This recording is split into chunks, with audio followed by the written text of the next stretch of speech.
বাংলাদেশের মাটিতে ল্যান্ড করলো।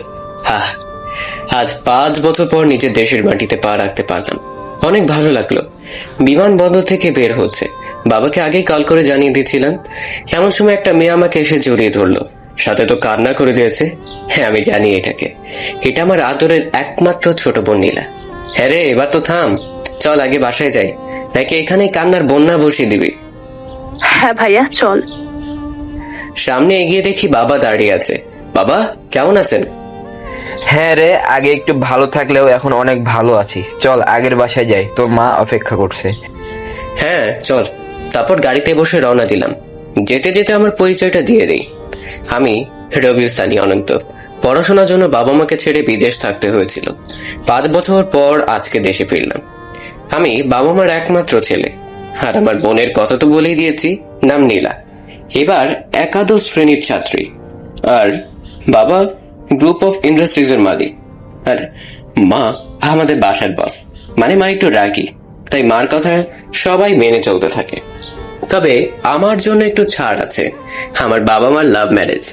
আপনাদের পরিচয় দিতে গিয়ে অনেক কিছুই বলে ফেলেছি। তারপর বাবার আর নীলার সাথে গল্প করতে করতে বাসায় চলে আসলাম। বাবার সাথে আমরা 2 ভাই বোন বন্ধুর মতো সবকিছু শেয়ার করি।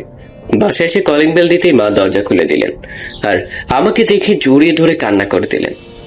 কতদিন পর আসলি, একেবারে শুয়ে গেছিস? মা, আমি কই শুকিয়ে গেছি, আর একবার তো আসতে চেয়েছিলাম। আচ্ছা পরে কথা বল, আগে ওকে ভিতরে যেতে দাও, অনেক জার্নি করে আসছে। হ্যাঁ আয়। তারপর সবার সাথে একটু কথা বলে ফ্রেশ হতে চলে গেলাম।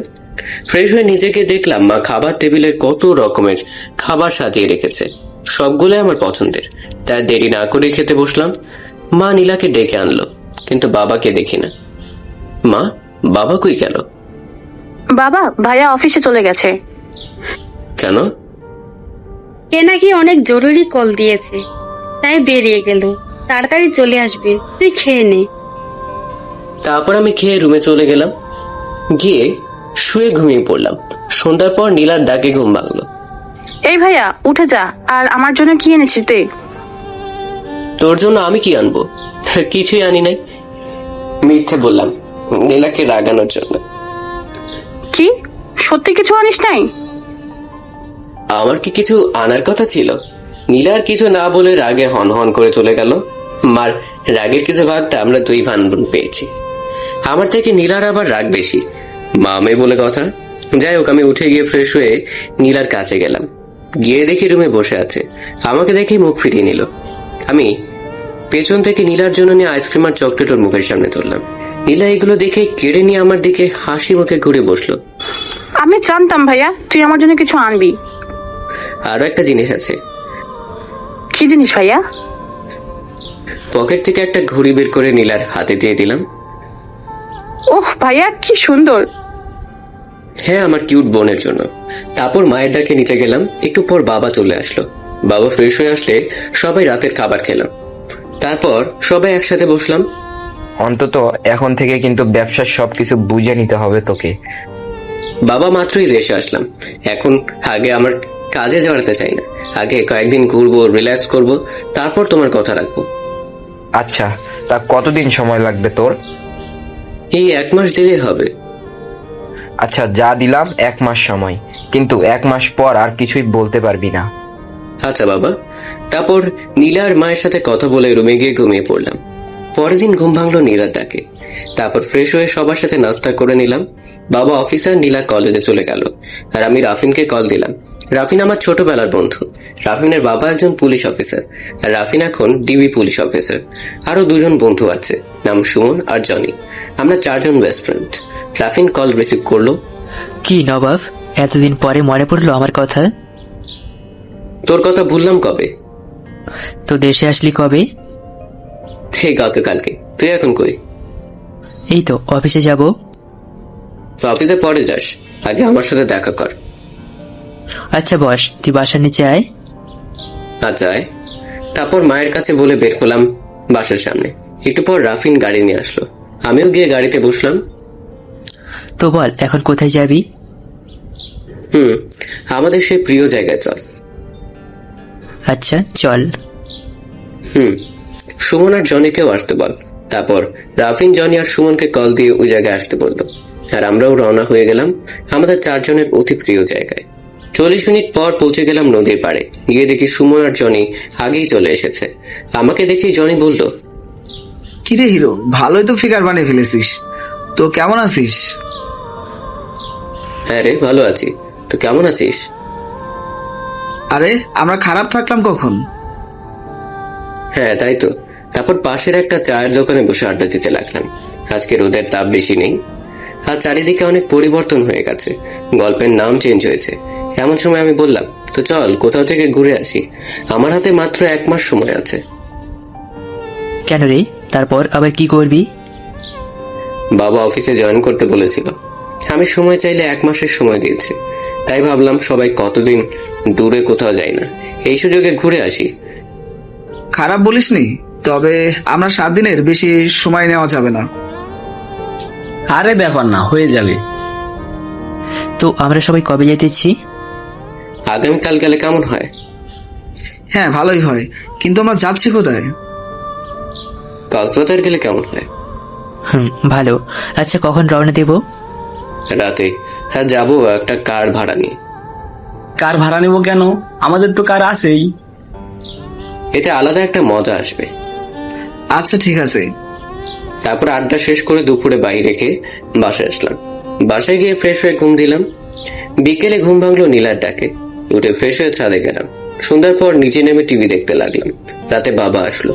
তারপর সবাই রাতের খাবার খেতে বসলাম। তখন, বাবা, আমি রাফিন, জনি আর সুমন আগামীকালকে কক্সবাজার যাচ্ছে। ওহ ভালো, তা কতদিনের জন্য? বেশি দিন না, মাত্র 7 দিন। আচ্ছা, ভালোভাবে যেও, আর পৌঁছে কল দিও। আচ্ছা। তারপর খাওয়া শেষ করে রুমে গিয়ে ঘুমিয়ে গেলাম। পরের দিন নীলাকে নিয়ে শপিং করতে গেলাম। শপিং শেষে বাসায় এসে লাঞ্চ করে ঘুম দিলাম। বিকেলে নীলা ডেকে দিল। সন্ধ্যার দিকে রাফিন কল দিয়ে রেডি হয়ে নিচে যেতে বলল। আমি নিচে যাওয়ার একটু পরেই রাফিন আসলো। তারপর চলে গেলাম। 4 জন একটা কার ভাড়া করে নিয়েছিলাম, 2 জন ড্রাইভার। রাতের খাওয়া বাইরে থেকে খেতেই রওনা দিলাম। কারের মধ্যে ভালো মজা করলাম। সকালের দিকে কক্সবাজার পৌঁছে গেলাম। আগে থেকে রুম বুক করা ছিল, 4 জনই একই রুমে থাকবো। তারপর রুমে গিয়ে ফ্রেশ হয়ে সকালের খাবার খেয়ে সবাই ঘুম দিলাম। দুপুরে উঠে ফ্রেশ হয়ে সবাই চলে গেলাম সমুদ্রে।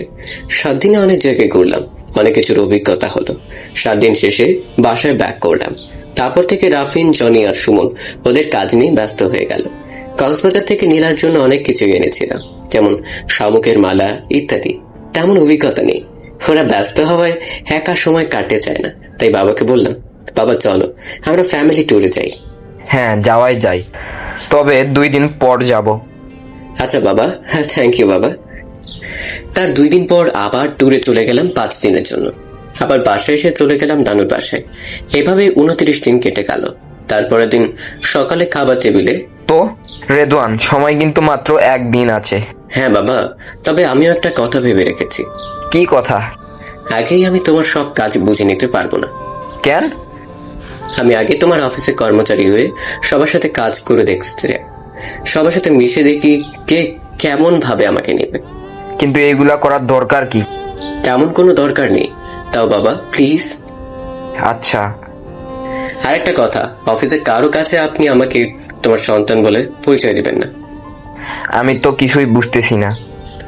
বাবা সব পরে বুঝে যাবেন। আর মা, আমি এখন থেকে আলাদা ফ্ল্যাটে থাকবো। কেন? এমনিতেই। আর প্রতি শুক্রবারে নীলা আর তুমি আমার ওখানে চলে যাবে। তোর কথা কিছুই বুঝলাম না। মা, আমাকে নিয়ে চিন্তা করো না। আচ্ছা, তোর যা ভালো মনে হয় কর। তারপর খাওয়া শেষ করে আমি রাফিনকে কল দিয়ে বাসায় আসতে বললাম। রাফিন আসলে আমার সবকিছু গুছিয়ে ফ্ল্যাটে নিয়ে গেলাম। রাতে বাসায় ছিলাম। পরের দিন বাসা থেকে মাকে সব বুঝিয়ে বললাম, কারণ মা একটু রেগেছিল আমি বাসায় থাকবো না কেন। তাই মা আমার সব প্রিয় খাবার রান্না করলেন। রাতে খাবার খেয়ে ঘুমিয়ে গেলাম। পরের দিন থেকে শুরু হবে আমার নতুন জীবন। পরের দিন সকালে ঘুম ভাঙলো নীলার ডাকে। আমি উঠে ফ্রেশ হয়ে এসে রেডি হলাম। তারপর খাবার টেবিলে গেলাম। দেখি বাবা বসে আছে। গুড মর্নিং বাবা। Good morning. তুমি কি আমার সাথে বের হবে নাকি? না বাবা, আপনি আগে যাবেন, তারপর আমি যাব। আর আপনি অফিসে বলে রাখেন আমি যাওয়ার পর যেন ওয়েট না করতে বলে। আচ্ছা বাবা। তারপর খাওয়া শেষ করে একটু রেস্ট নিলাম। তারপর মায়ের থেকে বিদায় নিয়ে বাইক করে অফিসে চলে গেলাম। বাবা আগেই বলে রেখেছিলেন, আমার নাম বলাতেই বাবার কেবিনে নিয়ে গেলেন। আসলে আমি আগে কখনো অফিসে আসিনি, তাই আমাকেও আগে কেউ দেখেনি। তারপর বাবার কেবিনে আমাকে দিয়েই লোকটা বের হয়ে গেল। আমিও সামনের চেয়ারে বসে গেলাম। তারপর, তোমার এমন করার কোনো কিছুই কিন্তু বুঝলাম না আমি। আমাকে কি কিছু বলবে এই ব্যাপারে? আসলে বাবা তেমন কোনো কারণ নেই বলার মতো। অফিসের সব কাজ বুঝে নেওয়ার আগে সবার সাথে মিশে দেখতে চাই কে কেমন ভাবে আমাকে নিবে, কার কাজের প্রতি কেমন মনোযোগ। আচ্ছা ঠিক আছে, তবে বেশি সময় নিবে না, আর সময় কিছু একটু ভেবে করবে। আমাকে নিয়ে আপনার ভাবতে হবে না, আর আমি না বলা পর্যন্ত কাউকেই আমার আসল পরিচয় দিবেন না। আচ্ছা। তারপর বাবা ম্যানেজারকে ডেকে পাঠালেন। ম্যানেজার এসে, may I coming sir? Yes come in. Mister Rahul, ইনি নীল আহমেদ, আমাদের অফিসের নতুন কর্মচারী। আমার অন্য একটা নাম বললেন বাবা। ওনাকে সব কাজ বুঝিয়ে দিবেন। তারপর আমি ম্যানেজারের সাথে গিয়ে আমার কেবিনে বসে আমার কাজগুলো বুঝে নিলাম। প্রথম দিন থেকে কাজগুলো আস্তে আস্তে করতে থাকলাম। আশেপাশে তেমন খেয়াল করে দেখা হয়নি। এমন সময় পাশে থেকে একটা মেয়ে বলে উঠলো, হাই। হ্যালো। নতুন নাকি? হ্যাঁ, আজকেই জয়েন করলাম। ও, তো স্যার আমাদের সাথে আপনার পরিচয় করিয়ে দিল না কেন? হয়তো একটু বিজি আছে। তো আপনার সাথে কি আমি পরিচিত হতে পারি? হ্যাঁ, কেন নয়। আমি নাইমা, আপনি? নীল। তারপর কিছু কথা বলে আবার কাজ করতে থাকলাম। নাইমা আমার পাশের কেবিনেই কাজ করে, অনেকদিন থেকেই এই অফিসে আছে। দেখতে দেখতে লাঞ্চের সময় হয়ে গেল, তাই নাইমা বলল, তো নীল সাহেব চলুন লাঞ্চ করবেন। হ্যাঁ চলুন। এমন সময় অন্য একটি ছেলে আসলো। ও, তুমি এসে গেছো? হ্যাঁ চলো। আর হ্যাঁ, এই হলো নীল, অফিসে নতুন। হাই। হাই, আমি সাইফ। তো যাওয়া যাক। তারপর ওরা আমাকে নিয়ে ক্যান্টিনে গেল। ক্যান্টিনে গিয়ে ওরা দুইটা মেয়ের পাশে বসে গেল, কিন্তু আমি কিভাবে বসতে পারি? এমন সময় নাইমা বলে উঠলো, আরে নীল সাহেব বসুন, দাঁড়িয়ে আছেন কেন?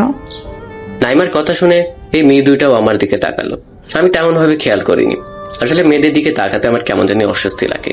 আমি সাইফের পাশের চেয়ারটাতে বসে গেলাম। নীল সাহেব চুপ করে আছেন কেন? পরিচিত হন, এই হলো তিথি আর সামিরা। হ্যালো। তারপর তাদের সাথে কিছু কথা হলো। ওরা আমার থেকে উপরের পোস্টে কাজ করে, আর সাইফ ওদের থেকে উপরের পোস্টে কাজ করে। সাইফ আর নাইমা বয়ফ্রেন্ড গার্লফ্রেন্ড, মানে লাভার। লাঞ্চ শেষ করে আবার কাজে মন দিলাম। তারপর আবার বাবার কেবিনে গেলাম। যাওয়ার আগে নক করে গেলাম। গিয়ে দেখি তিথি বাবার সামনে বসে আছে। বাবা তখন আমাকে দেখিয়ে বলল, আমার কাজে যেন একটু হেল্প করে। জি স্যার। তারপর তিথি চলে গেল। আমি বাবার সাথে কিছু কথা বলে আবার কেবিনে চলে আসলাম। তারপর কিছু কাজ করতে থাকলাম। এমন সময় সামিরা তিথি নাইমার কেবিনের সামনে আসলো। যেহেতু নাইমার কেবিন আমার পাশেই, তাই দেখাই যায়। তারপর নাইমা আমার কফির অফার করলো। তাদের সাথে কফি খেতে খেতে আরো কিছু কথা হলো। আমার ব্যাপারে জানতে চাইলে অন্য কোনো কথা বলে দিলাম। তারপর অফিসের টাইমের শেষে সাইফ এসে নাইমাকে সাথে নিয়ে বের হলো। সামিরা আর তিথি আমাকে বাই বলেই দুইজন একজনের সাথে বের হলো। আমি বাবাকে কল দিয়ে বলেই বের হয়ে গেলাম। তারপর বাইক নিয়ে বাসায় না গিয়ে ফ্ল্যাটে গেলাম। আমার কাছে ফ্ল্যাটের চাবি ছিল, তাও মা আর নীলার এখন এইখানেই থাকার কথা, তাই কলিং বেল চাপ দিলাম। একটু পরেই মা দরজা খুলে দিল। ভিতরে গেলাম, দেখি সবকিছু গুছিয়ে রাখা। এমন সময় মা বলল, কি রে, প্রথম দিন কেমন লাগলো? অনেকটাই ভালো। মা, নীলা কই? এই তো ভাইয়া, আমি এখানে। আমার কাছে এসে ভাইয়ার আমার চকলেট কই? তারপর পকেট থেকে নীলার জন্য নেওয়া চকলেট দিয়ে ফ্রেশ হতে চলে গেলাম। তারপর কিছু সময় নীলা আর আমি টিভি দেখলাম।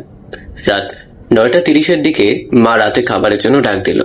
রাতে খাবার খাওয়া শেষে মা আর নীলা বাসায় চলে গেল, আর আমি রুমে গিয়ে একটু ফেসবুকে ঘোরাঘুরি করতে করতে 11টা বেজে গেল।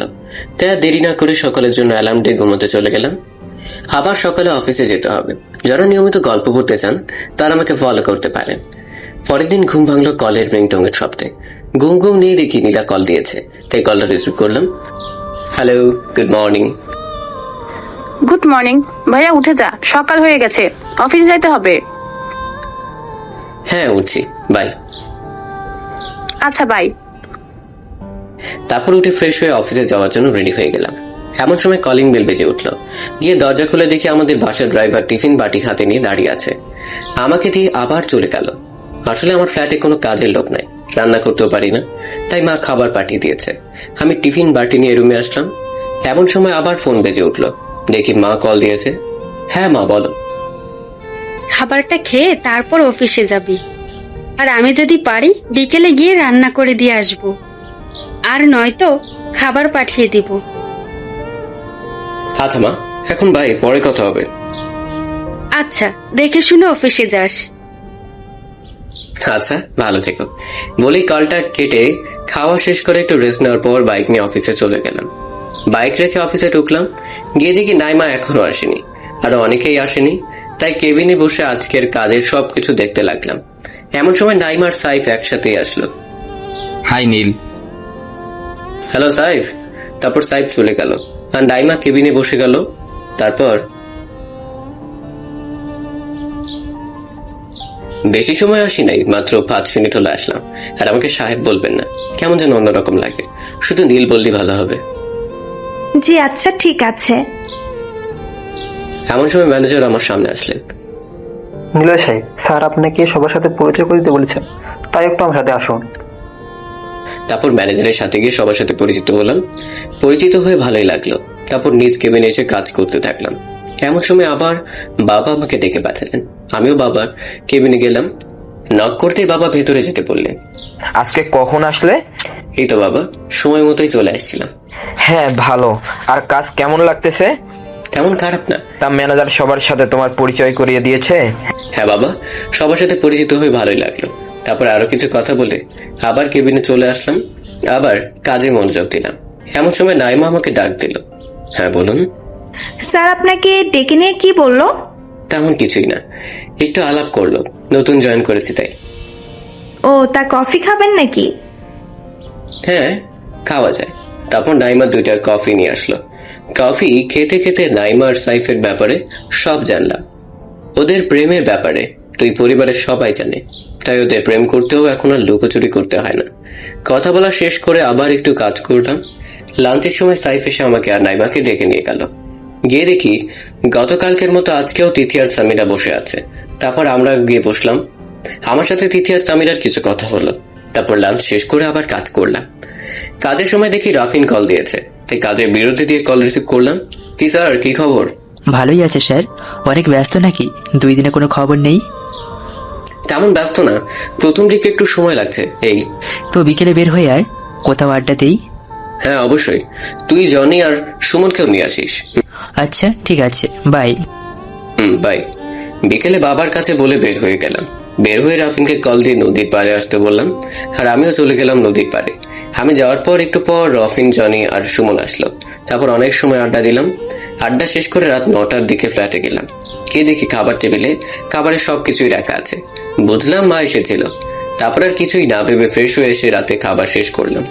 খাওয়া শেষ করে ঘুমোতে চলে গেলাম। আজকে বেশি ঘুম আসছিল, তাই আর ফেসবুকে গেলাম না। আসলে গার্লফ্রেন্ড নাই, তাই আর ফেসবুকে যাওয়াটাও জরুরি না। তারপরের দিন আবার অফিস। এমন করতে করতে 6 দিন চলে গেল। এই কয়েকদিনে নাইমার সাইফের সাথে ভালোই বন্ধুত্ব হয়ে গেছে। তিথি আর সামিরার সাথে শুধু লাঞ্চের সময় কথা হতো। সামিরা একটু কম কথা বলতো, আর তিথি অনেক সরল মেয়ে। আগামীকাল শুক্রবার, তাই আজকে রাফিন, জনি আর সুমনকে নিয়ে আমার ফ্ল্যাটে চলে আসলাম। মা রাতের খাবার বেশি করে রান্না করে দিয়ে গেছে। মাকে আগেই বলে রেখেছিলাম। রাতে খাবার শেষে সবাই জমি আড্ডা দিলাম। রাত 12টার পর ওরা 3জন চলে গেল, আর আমিও ঘুমিয়ে গেলাম। কালকে অফিস নাই, তাই আজকে খুব বড় করে একটা ঘুম দিতে হবে। বিছানায় গা এলিয়ে দিতে গভীর ঘুমে তলিয়ে গেলাম। পরের দিন ঘুম ভাঙলো নীলাটাকে। এই ভাইয়া, অনেক প্যারা হয়ে গেছে, উঠে যা। একটু পর উঠি, ঘুমোতে দে। অনেক সময় ধরে এই একই কথা বলে যাচ্ছিস। এখন না উঠলে কিন্তু পানি দিয়ে ভিজিয়ে দিব। এই না, আমি তো উঠেই গেছি। আসলে নীলার এই কথা নিয়ে বিশ্বাস নেই, পানি দিয়ে ভিজিয়ে দিতেই পারে। আর তুই এত সকালে চলে আসলি? আমি একা আসি নাই, মাও এসেছে। ও যা, আমি ফ্রেশ হয়ে আসছি। তাড়াতাড়ি আয়, আজকে আমাকে নিয়ে ঘুরতে যাবি। তারপর ফ্রেশ হয়ে এসে খাবার টেবিলে গেলাম। গিয়ে দেখি মা আর নীলা আমার জন্য অপেক্ষা করতেছে। আমাকে দেখেই, এখন তোর ওঠার সময় হইলো, দেখেছিস কয়টা বাজে? মা, কালকে রাতে সবাই মিলে মুভি দেখলাম, তাই রাতে দেরি করে ঘুমোতে গেছিলাম, সেই জন্য উঠতেও দেরি হলো। তোকে বলেছি বেশি রাত জাগবি না, আর এখন একটা বিয়ে করে নে। ফ্ল্যাটে রান্না করার মতো একজন তো দরকার। মা এখন বিয়ের কথা বলো না তো, বিয়ে মানে বাড়তি ঝামেলা। আগে অফিসের বস হই, তারপর বিয়ে করব। তোর যা মনে চায় তাই কর, আমি আর তোর রান্না করে দিতে আসবো না। মা আজকে কিন্তু আমার প্রিয় খাবারটা রান্না করবে। ভাইয়া, আর আমাকে নিয়ে ঘুরতে যাবি কখন? তোরা বিকেলে বের হবি, তোর বাবা দুপুরে এখানে আসবে। আচ্ছা। তারপর খাবার শেষ করে নীলা আর আমি বসে গল্প করলাম আর মুভি দেখলাম। আর মা একজন কাজের লোক সাথে নিয়ে আমার প্রিয় খাবার রান্না করছে। বাবা ওই খাবারটা অনেক পছন্দ করেন। দুপুর 12টার দিকে বাবা ফ্ল্যাটে চলে আসলেন। তারপর জুম্মার নামাজ পড়তে চলে গেলাম বাবার সাথে। জুম্মার নামাজ শেষে ফ্ল্যাটে ফিরে এলাম। এসে দেখি মার নীলা খাবার টেবিলে সবকিছু সাজিয়ে রাখছে। একটু পর সবাই দুপুরের খাবার খাওয়া শেষ করলাম। খাওয়া শেষে বাবার সাথে কিছু সময় অফিসের ব্যাপারে কথা করলাম। 3টার দিকে নীলাকে নিয়ে ঘুরতে বের হলাম। রাফিনও কল দিয়ে ঘুরতে যেতে বলেছিল।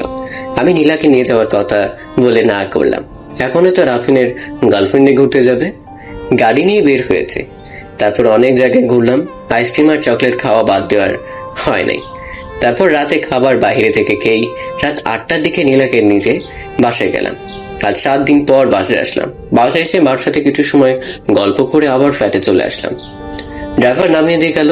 ফ্ল্যাটে এসে ফ্রেশ হয়ে দেখি ঘড়িতে রাত 10টা বাজে। তারপর বিছানায় শুয়ে কিছু সময় ফেসবুকে ঘোরাঘুরি করলাম। একটু পর ঘড়িতে দেখি 11টা বাজে। আরামের সময়গুলো অনেক তাড়াতাড়ি যায় মনে হয়, তাই আর ফেসবুকের সময় নষ্ট না করে ফোনটাতে অ্যালার্ম দিয়ে ঘুমানোর প্রস্তুতি নিলাম। পরের দিন ঘুম ভাঙলো অ্যালার্মের শব্দে। ঘুম থেকে উঠে কেমন যেন ভালো লাগছে না, তাই মাকে কল দিলাম। মা কল রিসিভ করলো। হ্যাঁ বল।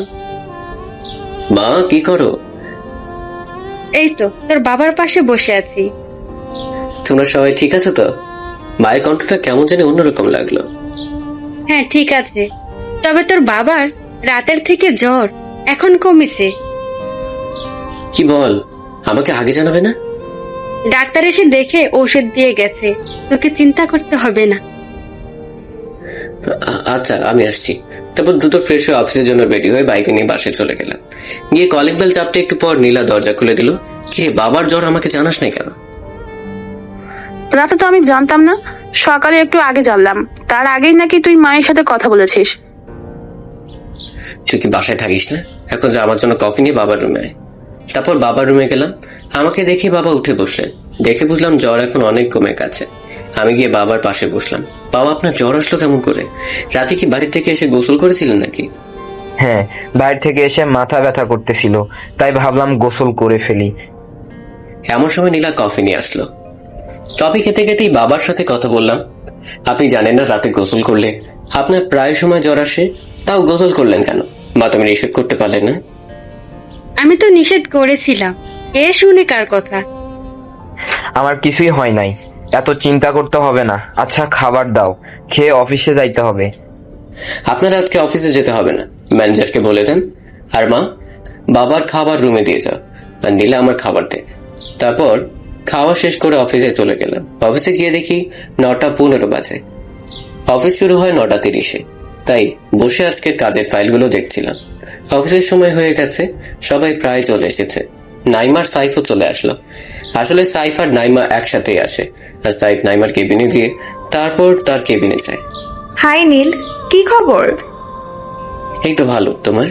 এই কয়েকদিনে নাইমার সাইফের সাথে ভালোই বন্ধুত্ব হয়েছে, যার কারণে আপনি থেকে তুমি করেই বলি। এই তো ভালো। তারপর কাজ করতে থাকলাম। আজকে ম্যানেজারের উপরেই দায়িত্ব। হঠাৎ করেই অফিসের মেইন দরজার কাছে থেকে ম্যানেজারের উঁচু গলার আওয়াজ পাওয়া গেল, তাই আমিও সেই দিকে গেলাম।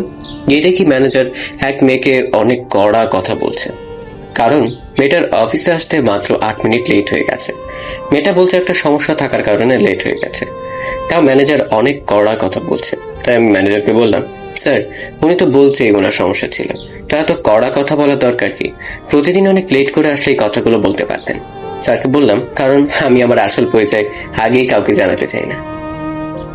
আপনি নতুন কর্মচারী হয়ে এত কথা বলেন কেন? জানেন আমি আপনার চাকরি খেয়ে দিতে পারি। আর স্যার আজকে অফিসে আসবে না, সব কিছু আমাকে দেখতে হবে, তাই আমার মতো অফিস চালাবো। এখন আপনি আপনার কাছে যান। আচ্ছা। আর মেয়েটিকেও বললাম, আপনি ভেতরে গিয়ে কাজ করেন। ম্যানেজার তখন রাগী হয়ে আমাকে বলল, এই আপনার তো সাহস কম নয় যে আমার কাজে বাধা দেন। সৎ কাজে আমার সাহস সবসময় একটু বেশি থাকে। আমি কিন্তু আপনার চাকরি নিয়ে নেওয়ার ব্যবস্থা করব। যদি পারেন। এই বলে মেয়েটিকে সাথে নিয়ে আমার অফিসের ভেতরে ঢুকে কাজ করতে থাকলাম। তার 30 মিনিট পর দেখি বাবা আমাকে কল দিয়েছে। আমি কল কেটে দিলাম। তারপর আমি ওয়াশরুমে চলে গেলাম, যেন আমার কথা কেউ না শুনতে পারে। তারপর বাবাকে কল দিলাম। হ্যাঁ, অফিসে কি হয়েছে ম্যানেজারের সাথে? তারপর আমি বাবাকে সব বললাম। আচ্ছা, তুমি কাজ করো। আচ্ছা বাবা, বাই। তারপর আবার কেবিনে ফিরে আসলাম। এমন সময় পিয়ন এসে বলে গেলেন ম্যানেজার আমাকে ডাকছে। তাই আমিও ম্যানেজারের কেবিনে গেলাম। ম্যানেজার কোনো কথা না বলে আমাকে কতগুলো ফাইল দিয়ে বলল আজকে শেষ করে দিতে। আচ্ছা স্যার, চেষ্টা করব। এটা আপনার বাবার অফিস না যে চেষ্টা করবে কাজ করবেন। ম্যানেজারের কথা শুনে রাগ উঠলেও নিজেকে ঠান্ডা রেখে বললাম, দেখেন আমি মানুষ, রোবট নই। আর কিছু না বলে কেবিনে ফিরে আসলাম। আমার হাতে এতগুলো ফাইল দেখে নাইমা বলল, এই কি এত ফাইল কেন? ম্যানেজার দিল, আজকে নাকি শেষ করতে হবে। এটা কেমন করে সম্ভব? কাজ করতে তো হবেই, দেখি শেষ হয় নাকি। তারপর কাজ করতে ভালোই লাগছিল। এমন সময় লাঞ্চ করার জন্য নাইমা ডাক দিল। আমি যেতে চাইলাম না, কারণ কাজগুলো শেষ করতেই চাইলাম। তাও পরে সাইফ আর নাইমা জোর করে নিয়ে গেল। গিয়ে দেখি আজকেও তিথি আর সামিরা বসে আছে, সাথে সকালের মেয়েটাও আছে। আমাকে দেখে মেয়েটি ধন্যবাদ দিল। তারপর ওদের সবাইকে সকালের কথা বলল। আর মেয়েটার সামিরা নাইমাদের বান্ধবী। মেয়েটার বয়ফ্রেন্ড আছে, আমাদের অফিসেই কাজ করে। লাঞ্চ করে বয়ফ্রেন্ডের সাথে। আজকে মেয়েটার বয়ফ্রেন্ড আসেনি, তাই আমাদের সাথে লাঞ্চ করতে বসেছে। মেয়েটার নাম নাহিদা, আর নাহিদার বয়ফ্রেন্ডের নাম সবুজ। এমন গল্প করতে করতে লাঞ্চ শেষ করে ওদের রেখেই আমি কেবিনে এসে আমার কাজে মন দিলাম। আমার এমন চলে আসা দেখে হয়তো ওরা সবাই অবাক হয়ে গেছে। তারপর নাইমা এসে তার কাজ শেষ করে আমার কাজে সাহায্য করতে লাগলো। এমন সময় তিথি আর সামিরা কফি নিয়ে আমার কেবিনের সামনে আসলো। এসে মার্জা বলল, কি ব্যাপার, অনেক কাজ তো এখনো বাকি। আচ্ছা, আমার এখন কাজ নেই তেমন, আমাকে কিছু দেন, আমি শেষ করে দেই। তিথি আর সামিরার সাথে তেমন বন্ধুত্ব হয়নি, তাই আপনি করেই বলা হয়। তারপর ওরা দুইজন কাজে সাহায্য করলো। এতে অনেক তাড়াতাড়ি কাজগুলো শেষ হয়ে গেল। ফাইলগুলো ম্যানেজারের কেবিনে দিয়ে চলে আসলাম। তারপর অফিস টাইম শেষ হয়ে গেল। আজকে আমরা 6 জন একসাথেই বের হলাম। নাইদাও আমাদের সাথে বের হলো। আমার কাজে সাহায্য করার জন্য সবাইকে কফি অফার করলাম, কিন্তু তিথি কফি খেতে রাজি না, সে ফুচকা খাবে। তার কথা শুনে মেয়েরা সবাই হ্যাঁ বলে উঠলো। তারপর তাদের নিয়ে চলে গেলাম ফুচকা খেতে। কি অর্ডার দিলাম! মেয়েরা যে এত ভালোভাবে ফুচকা খেতে পারে আগে জানতাম না। আর গুলা ফুচকা বলতেই মনে হয় পাগল। যা, আজকে 4 জন মেয়েকে দেখে বুঝলাম, বিশেষ করে তিথি আর নাহিদা। কিন্তু আমি আগে কখনো ফুচকা খাইনি, তা ওদের খাওয়া দেখে অনেক কষ্টে অল্প খেলাম। ফুচকা খাওয়া শেষে বিল দিয়ে সবার থেকে বিদায় নিয়ে বাসার দিকে রওনা দিলাম। বাসায় গিয়ে বাবার সাথে দেখা করলাম। বাবা এখন প্রায় সুস্থ। রাতে বাসা থেকে খেয়েই ফ্ল্যাটে ফিরে আসলাম। ফ্ল্যাটে এসে ফ্রেশ হয়ে দেখি 10:30 বেজে গেছে। তাই ফেসবুকে না গিয়ে ঘুমিয়ে গেলাম। আমার গার্লফ্রেন্ডও নাই, তাই ফেসবুকে যাওয়া না যাওয়া একই কথা। আর আমি শুধু সময় কাটানোর জন্যই ফেসবুকে যাই। পরের দিন ঘুম ভাঙলো অ্যালার্মের শব্দে। ঘুম থেকে উঠে ফ্রেশ হয়ে বাসার দিকে রওনা দিলাম। উদ্দেশ্য বাবাকে দেখতে যাওয়া। আর গতকালকে ম্যানেজার আমাকে এত কাজের চাপ দেওয়ায় বাবা কিছুটা রেগেছিলেন, যা বাবার সাথে রাতে কথা বলতে কি বুঝেছিলাম। তাই বাবাকে বুঝিয়ে বলতে হবে যেন আজকে ম্যানেজারকে গতকালকের জন্য কিছু না বলে। বাসায় গিয়ে কলিং বেল চাপার একটু পর কাজের লোক দরজা খুলে দিল। আমাকে দেখে সালাম দিয়ে চলে গেল। আর আমি বাবার রুমে চলে গেলাম। তারপর অনেক কথা বলে বাবাকে বোঝালাম। আমার আগের ধারণা ভুল ছিল, কারণ বাবা অনেকটাই রেগেছিলেন, কারণ তিনি অপ্রয়োজনে কারো উপরে কাজের চাপ দেওয়া পছন্দ করেন না। বাবা বুঝিয়ে সবার সাথে সকালের খাবার খেয়ে নীলাকে বাইকে করে আর কলেজে নামিয়ে দিয়ে অফিসে চলে আসলাম। বাবা আজকে অফিসে আসবে। আজকে আমার আসতে 3 মিনিট লেট হয়ে গেল, তাই আজকে ম্যানেজার আমাকে দাঁড় করালেন। হয়তো কারণ জিজ্ঞেস করবে। আমি কিছুটা বলতে যাব, তখনই বাবা এসে হাজির হলেন। তাই ম্যানেজার বাবাকে আমার লেটের কথা বললেন। বাবা আমাকে নিয়ে ওনার রুমে নিয়ে গেলেন। তারপর বাবার রুমে গিয়ে কফি খেয়ে আমার কেবিনে চলে আসলাম। আমাকে লেট করে আসতে দেখে নাইমা বলল, কি ব্যাপার নীল, আজকে তোমার লেট? আর স্যার ওনার রুমে নিয়ে তোমাকে কি বললেন? তেমন কিছুই না, কারণ জিজ্ঞেস করলেন। আমি বললাম, স্যার বোনকে কলেজে নামিয়ে দিতে গিয়ে লেট হয়ে গেছে। তারপর স্যার কিছু পরামর্শ দিলেন। স্যার অনেক ভালো, কিন্তু ম্যানেজারটা কেমন যেন। নাইমার সাথে কথা শেষ করে কাজে মন দিলাম। প্রতিদিনের মতো আজকেও সাইফ এসে আমাকে আর নাইমাকে ডেকে নিয়ে গেল। আজকে তিথি আসেনি, সামিরা এসেছে। আর নাহিদা তার বয়ফ্রেন্ডের সাথেই লাঞ্চ করতে বসেছে। তবে কয়েকদিনে প্রায় সবার সাথেই পরিচিত হয়ে গেছি। লাঞ্চ খেতে খেতে সাইফ আজকে ফুচকা খাওয়ার অফার করলো। আমি না করলেও নাইমা জোর করতে না করতে পারলাম না। লাঞ্চ শেষে নাহিদা তার বয়ফ্রেন্ডের সাথে আমার পরিচয় করে দিল। তারপর অফিস শেষে সবাই ফুচকা খেতে চলে গেলাম। সামিরা মেয়ে হলেও আমার মতো তেমন ফুচকা খেতে পারে না, তাই তিথি, নাইমা আর নাহিদার সাথে বের হলে ওরা জোর করে খায়। সামিরাকে আমার ভালোই লাগে, আগে কখনো প্রেম করিনি, আর প্রেমের ব্যাপারে আমার তেমন ইচ্ছে হয় না। সামিরা দেখতে অনেক সুন্দর, যে কোনো ছেলে প্রেম করতে চাইবে। তিথি, নাইমার, নাহিদাও কম সুন্দর নয়, তবে সামিরা কেমন যেন একটু বদ মেজাজি, মাঝে মাঝে অল্প একটু কারণেই রাগ দেখায়, আমার সাথেও একটু কম কথা বলে। যাই হোক, সেদিনের মতো ফুচকা খেয়ে সবাই যার যার গন্তব্যে ফিরে গেলাম। এইভাবেই প্রতিদিন ফুচকা খেতে যাওয়া শুরু হয়ে গেল। এভাবে 2 মাস চলে গেল। সবার সাথে এখন অনেক ভালো সম্পর্ক হয়ে গেছে।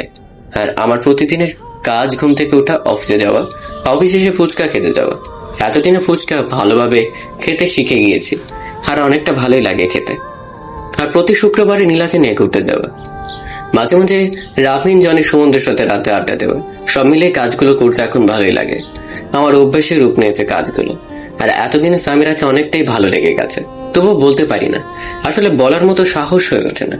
তাই ভাবলাম এখন বাবাকে বলে উপরের পোস্টে প্রমোশন নিয়ে নিই, তারপর সামিরার সাথে আরো বেশি মিশতে পারবো, আর আমার ভালো লাগার ব্যাপারে সামিরাকে নক করতে পারবো। তাই পরের দিন সকলে বাবাকে প্রমোশনের কথা বলতে বাসায় গেলাম, কিন্তু বাসায় বাবা ছিলেন না। অনেক সকালেই নাকি অফিসে গেছেন। বাবারও তো সকালে যাওয়ার কারণটা বুঝলাম না, তাই সকালের খাবারকে অফিসে চলে আসলাম। অফিসের সময় এখনো হয়নি, আর 40 মিনিট বাকি আছে। অফিসে এসে দেখি অল্প কয়েকজন কাজ করছে। আমি কেবিনে না গিয়ে বাবার রুমে গেলাম, দেখলাম বাবা কাজে ব্যস্ত, তাই নক করলাম। আমাকে দেখে বাবা বলল, আরে অনন্ত, তুই আয়, ভিতরে আয়। হ্যাঁ বাবা এত সকালে কিসের কাজ করেন? অনেক জরুরি নাকি? আজকে 2টার মধ্যে কাজ শেষ করতে হবে, কিন্তু এখনো অনেক কাজ বাকি। আমাকেও বলতেন, আমি অফিসে চলে আসতাম। এখন অনেক কমে গেছে কাজ, তুমি গিয়ে রেস্ট নাও। বাবা আমাকে কাজগুলো দেখিয়ে দিন তো। তারপর বাবার থেকে কাজগুলো দেখে বাবার পাশে অন্য চেয়ার নিয়ে কাজগুলো করতে লাগলাম। প্রায় 1 ঘন্টা পর পিয়ন এসে কফি দিয়ে গেল। কাজ শেষ করতে 1:30 বেজে গেল।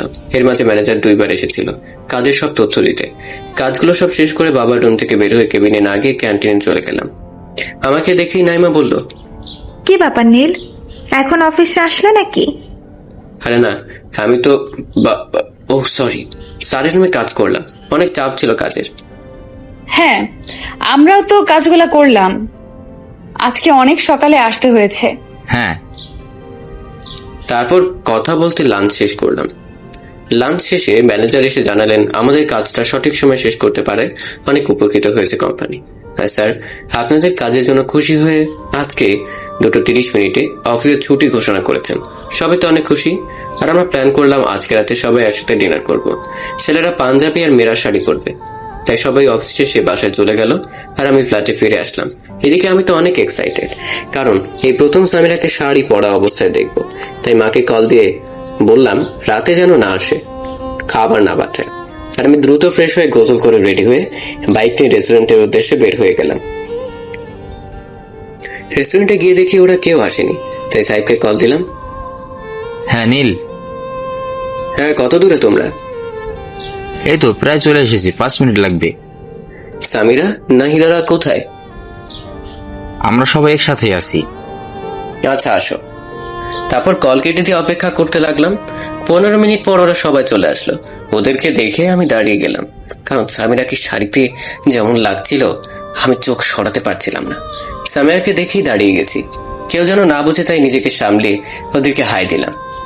তারপর সবাই একটা টেবিলে বসে গেলাম। তারপর সবার দিকে তাকিয়ে দেখে সব মেয়েরাই নীল শাড়ি পরে আসছে, আর ছেলেরা সবাই নীল পাঞ্জাবি। আর আমার পছন্দের কালার নীল, তাই আমি নীল কালারের পাঞ্জাবি পরে আসছি।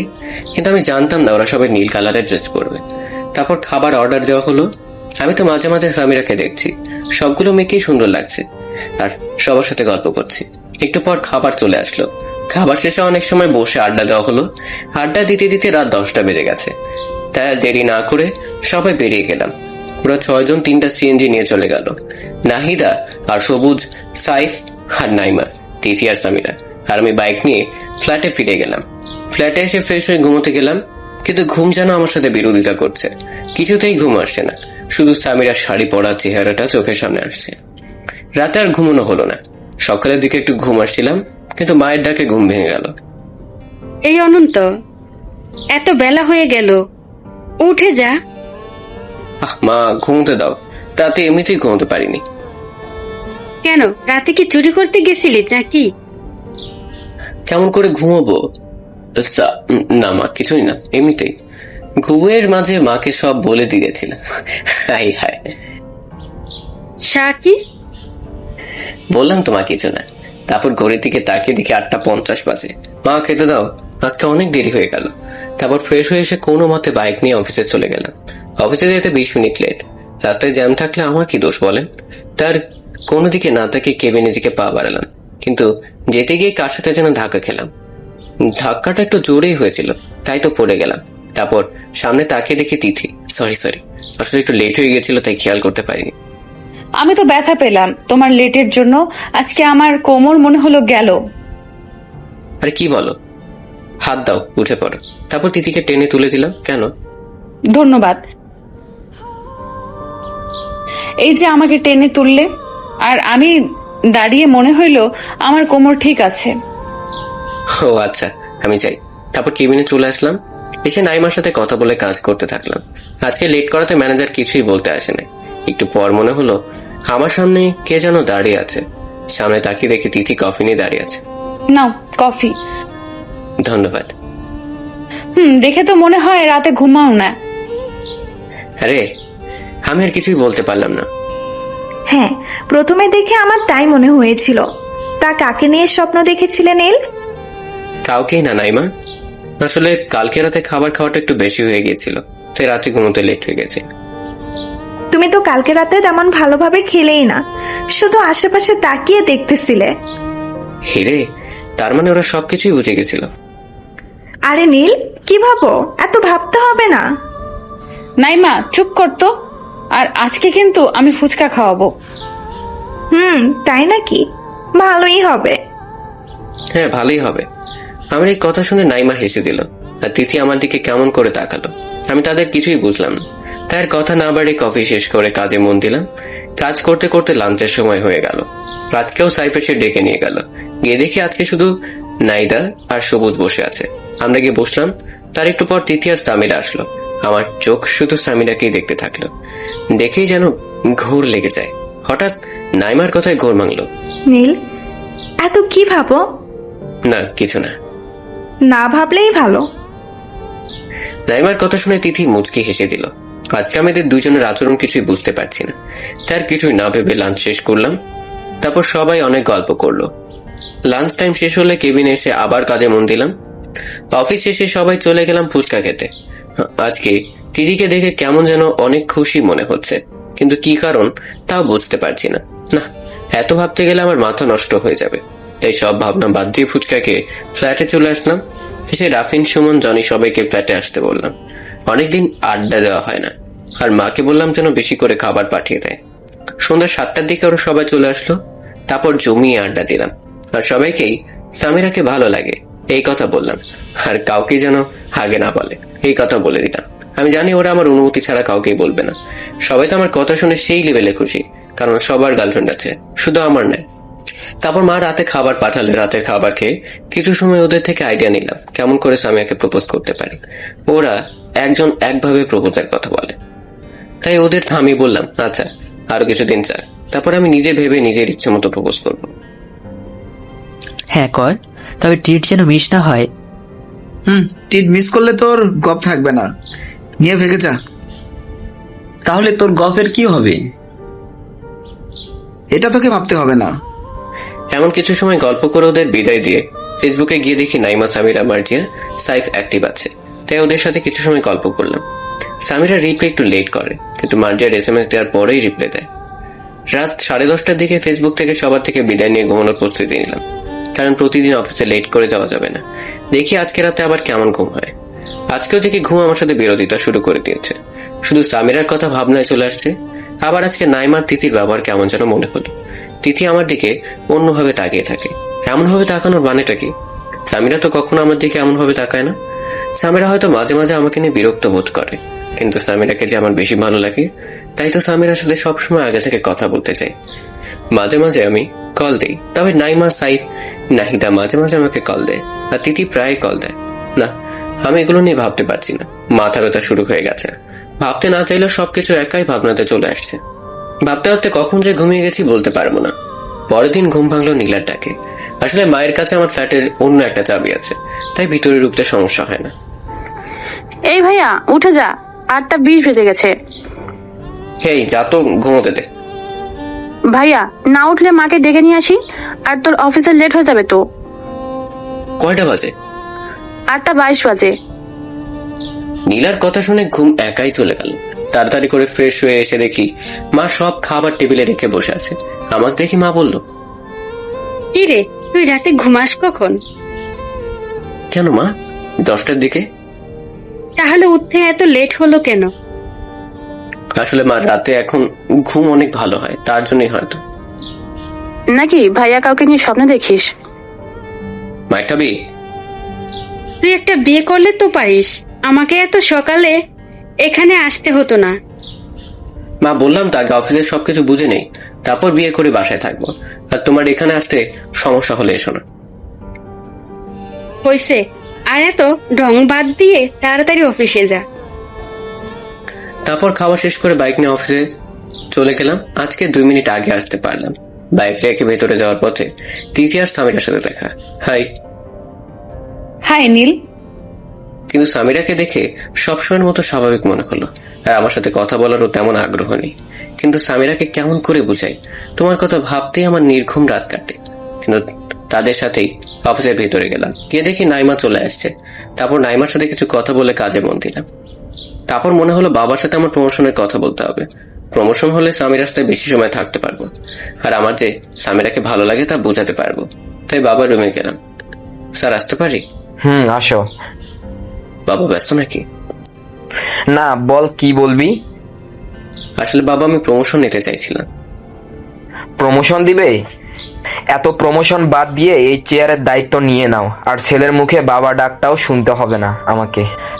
বাবা, আগে তো একটু চাপ নিতে শিখি, তারপর তোমাকে ফুল রেস্ট দিয়ে আমি সব সামলে নিব। তা হঠাৎ প্রমোশনের দরকার হবে কেন তোমার? বাবা, একটা লক্ষ্য আছে, যা তোমাকে পরে জানাবো। আচ্ছা, সামনের মাসেই তুমি প্রমোশন পেয়ে যাবে। ধন্যবাদ বাবা। আচ্ছা, আমি এখন আসি। আচ্ছা। আমি জানি বাবা আমাকে প্রমোশনের ব্যাপারে কিছু জিজ্ঞেস করবে না। আর মাত্র 12 দিন আছে এই মাসে, তারপরে আমার প্রমোশন হয়ে যাবে, আর সামিরের সাথে কাজ করতে পারবো। এগুলো ভাবতে ভাবতে কেবিনে চলে আসলাম। আমাকে হাসি মুখে দেখে নাইমা জিজ্ঞেস করলো, কি ব্যাপার নীল, তুমি এত খুশি? তবে কারণ পরে বলবো, এখন না। আচ্ছা। তারপর কাজ করতে করতে লাঞ্চের সময় হয়ে গেল। লাঞ্চ করে আড্ডা দিয়ে আবার কাজ করলাম। মাঝে একবার তিথি আমাকে কফি দিয়ে গিয়েছিল। আমি তিথি ব্যাপারটা বুঝতে পারি না। অফিস শেষে আজকে সবাই আমি ফুচকা খাওয়ালাম। তারপর ফ্ল্যাটে এসে রাফিনকে আমার প্ল্যানের কথা জানালাম। রাফিন সম্মতি দিল, আর অপেক্ষা করতে লাগলাম কবেই মাসটা শেষ হবে। এই প্রথম আমি এত সময় অপেক্ষা করব। এইভাবে প্রতিদিন কাজ করতে থাকলাম, আর সামিরাকে বোঝানোর চেষ্টা করতে থাকলাম, কিন্তু এতে তেমন লাভ হলো। অবশেষে 11 দিন শেষ হয়ে গেল। আজকে কাজের সময় বাবা আমাকে তার রুমে ডেকে নিয়ে প্রমোশন লেটারটা দিয়ে দিল। আমি তো এখন অনেক খুশি। তারপর লাঞ্চের সময় সবাইকে আমার প্রমোশনের কথা জানালাম। সবাই অনেক খুশি, তবে তিথিকে দেখে মনে হলো আমার থেকে তিথি বেশি খুশি। আর আমার প্রমোশন উপলক্ষে আমাকে সবাইকে লাঞ্চ করালাম, আর অফিসে এসে ফুচকা খাওয়াতে নিয়ে গেলাম। এই প্রথম সামিরা আমার সাথে আগে কথা বললো। ফুচকা খাওয়া শেষে মিষ্টি নিয়ে বাসায় গেলাম, সবাইকে মিষ্টি খাওয়ালাম, আর প্রমোশনের কথা বললাম। এই কথা শুনে নীলা বলল, ভাইয়া আমাকে কিন্তু কালকে শপিং এ নিয়ে যেতে হবে। যথা আজ্ঞা আপুমনি। এই তো আমার কিউট ভাইয়া। তারপর রাতে খাবার শেষে ফ্ল্যাটে ফিরে আসলাম। ফ্ল্যাটে এসে রাফিন, জনি আর সুমনকে কল দিয়ে আসতে বললাম, কারণ কালকে অফিস বন্ধ। আজকে রাতে সবাই জমি আড্ডা দিব। রাত 9টার দিকে ওরা সবাই আসলো। তারপর জমি আড্ডা দিলাম, মুভি দেখলাম। রাত 1টার দিকে ওরা সবাই চলে গেল। আমি ফ্রেশ হয়ে এসে ঘুমানোর প্রস্তুতি নিলাম। যাই, আজকে ঘুমাই। Good night. পরের দিন ঘুম ভাঙলো নীলার ডাকে। এই ভাইয়া উঠে যা। এই যা তো, সকাল সকাল বিরক্ত করিস না। এখন 10টা বাজে, মা আর বাবা তোর জন্য খাবার টেবিলে অপেক্ষা করতেছে। এই কথা শুনে আর না উঠে পারলাম না। নীলা, বাবা কখন আসছে? এই তো মাত্র 20 মিনিট আগে। তো আমাকে আরো আগে ডাকবি না? আমার নবাবজাদার ঘুম কি ভাঙলো? হ্যাঁ, মাদার অফ নবাবজাদা, আমি তো উঠেই গেছি। পাজলামি বাদ দিয়ে তাড়াতাড়ি ফ্রেশ হয়ে খেতে আয়। তোর বাবা এসে অপেক্ষা করতেছে আর তুই গরুর মতো ঘুমাইতেছিস। এই কথা বলেই মা চলে গেল। হ্যাঁ, নীলা হাসছে। কিরে, শাকচুন্নির মতো হাসিস কেন? ভাইয়া, তারপর আমার দিকে তেড়ে আসতে নিলেই আমি আর কিছু না বলে ওয়াশরুমে চলে গেলাম। তাড়াতাড়ি ফ্রেশ হয়ে এসে খাবার টেবিলে বসলাম। কি আব্বাজান, এত লেট করে উঠলেন? বাবা, আজকে শুক্রবার তো, তাই একটু আরাম করে ঘুমিয়ে নিলাম। ও আচ্ছা, তবে কালকে থেকে তোমার দায়িত্ব কিন্তু অনেক বেড়ে যাবে। হ্যাঁ বাবা, জানি তো। এমন কথা বলতেই সকালের খাবার খাওয়া শেষ করলাম। তারপর আবার 4 জন মিলে লুডো খেলতে লাগলাম। এমন সময় খুব কম পাওয়া যায়, তাই একটু মজা করার জন্য খেলাটা শুরু করলাম। আমি আর বাবা এক জোড়া এবং মা আর নীলা এক জোড়া। অবশেষে আমরা জিতে গেলাম। তারপর আজান দিলে আমি আর বাবা নামাজ পড়তে গেলাম। মা রান্নার কাজে ব্যস্ত হয়ে গেল আর নীলা গেমস নিয়ে। নীলা আবার পাবজি গেম খেলে। নামাজ শেষ করে এসে একটু রেস্ট নিয়ে দুপুরে খাবার শেষ করলাম। তারপর পরে শুরু হলো নীলার জ্বালাতন। ভাইয়া তাড়াতাড়ি রেডি হয়ে আয়। কেন? যেন আমি কিছুই জানি না। কেন মানে? তুই কালকে কি বলেছিলি? কাকে কি বলেছিলাম? ভাইয়া, আমি কিন্তু আর কোনোদিন তোর সাথে কথা বলবো না। আরে আমার পিচ্চি বোন রে, থাক আর কান্না করতে হবে না, যা রেডি হয়ে আয়। আমি রেডি। আচ্ছা 10 মিনিট অপেক্ষা কর, আমি 1 ঘন্টা পরে আসছি। ভাইয়া 10 মিনিট থেকে 1 মিনিট বেশি লাগলে কিন্তু আমি এইখানে থেকে চলে যাব। আচ্ছা, তোকে যেতে হবে না। তারপর আর কোনো কথা না বলে রেডি হতে চলে গেলাম। নীলাও মায়ের মতো অনেকটাই রাগী। তারপর রেডি বের হলাম। শুক্রবারের দিনও বাবা আর মা ঘুরতে বের হয়। আগে কোথায় যাবি? আগে ঘুরবো। তারপর নীলার কথা মতো ঘুরতে থাকলাম। সন্ধ্যার একটু আগে শপিং করতে মলে গেলাম। নীলা ওর সব পছন্দের জিনিস কিনছে আর আমি বাহিরে দাঁড়িয়ে আছি। এমন সময় পাশের থেকে কে যেন ডাক দিল। পাশে ফিরে দেখি তিথি, নাইমার, সামিরা একসাথে। আমি তো সামিরাকে দেখেই আবার ক্রাশ খেলাম। তবে সবাইকে দেখেই ক্রাশ খাওয়া যায়, হালাই দিল লুচ্চা। তোমরা এখানে? হ্যাঁ, শপিং করতে আসলাম। তো তুমি এইখানে কি করো? গপ নিয়ে আসছো নাকি? আরে না, ছোট বোনকে নিয়ে আসছি। তো তোমার ছোট বোন কোথায়? এই রে, এখন তো কেসকে যাব।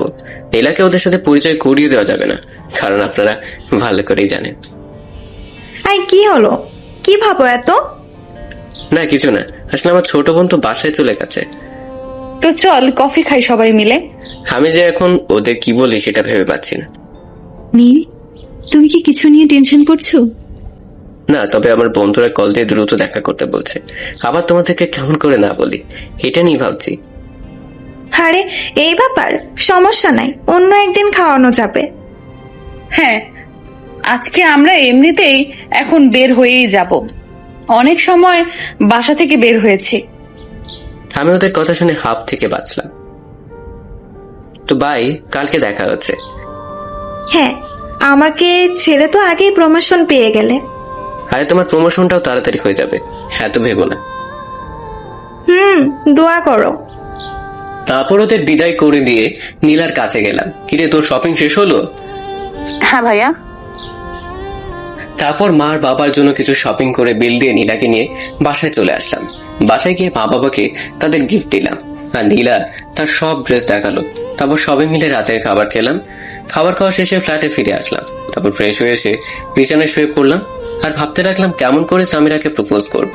কিন্তু সামিরার সামনে গেলেই তো সব ভাবনার কথা প্যাচ লেগে যায়, শুধু সামিরার দিকে তাকিয়ে থাকতে ইচ্ছে হয়। তারপর না ভেবেই সামিরাকে কল দিলাম।